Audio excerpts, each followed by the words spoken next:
வணக்கம். All India குருபகவுடா சங்கம் நிறுவன தலைவர். உறவுகளே, நமது குறும்பின சொந்தங்கள் பெரிய விழா ஒன்று எடுக்க போகிறாங்க திருப்பதியில். அதாவது அங்குள்ள ஆந்திரா கவர்மெண்ட்டு 40 லட்ச ரூபா நம்ம குடும்ப இனத்திற்காக கொடுத்துருக்காங்க. அந்த 40 லட்ச ரூபா எதுக்காக கொடுத்துருக்காங்க அப்படின்னா, அங்கே திருப்பதி, அதாவது திருப்பதியில் கீழ் திருப்பதியில் கனகதாசாவுடைய சிலையை வைக்க போகிறாங்க. ஸோ இதுக்காக அந்த ஆந்திரா கவர்மெண்ட் நம்ம மக்களுக்கு மதித்து மரியாதை கொடுத்து 40 லட்ச ரூபா செலவு பண்ணி நமது ஸ்ரீ பக்த கனகதாச சிலையை நிறுவுவதற்கான ஏற்பாடுகள் பிரம்மாண்டமாக நடந்துகிட்ருக்கு. அக்டோபர் 5ஆம் தேதி காலையில் 9 மணிக்கு ஸ்டார்ட் ஆகி மதியம் 1 மணி வரைக்கும் இந்த நிகழ்வு நடந்து கொண்டிருக்கும்.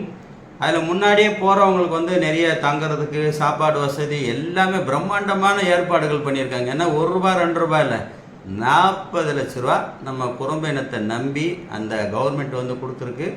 அதனால் இந்த விழா கோலாகலமாக நடந்துகிட்ருக்கும்.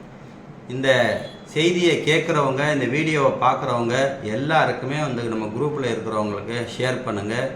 குறும்பினம் மட்டும் இல்லை, குடும்ப இடையர்களுக்கும் நான் இந்த தகவலை தெரியப்படுத்துகிறேன். தயவுசெய்து நம்ம எல்லாம் ஒன்று தான்.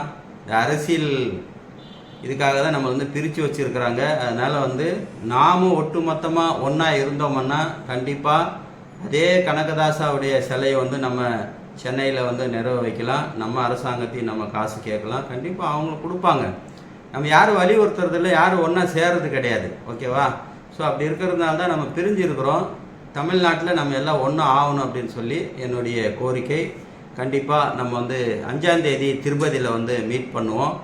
நானும் அங்கே இருப்பேன், நீங்கள் வாங்க பார்ப்போம். எனிவே உறவுகளே, ஆல் இண்டியா குருபகவுடா சங்கம் நிறுவன தலைவர் ஜி ராஜா. கண்டிப்பாக இந்த வாய்ஸை கேட்டு எல்லாருமே திருப்பதியில் மீட் பண்ணுவோம். வாங்க திருப்பதிக்கு.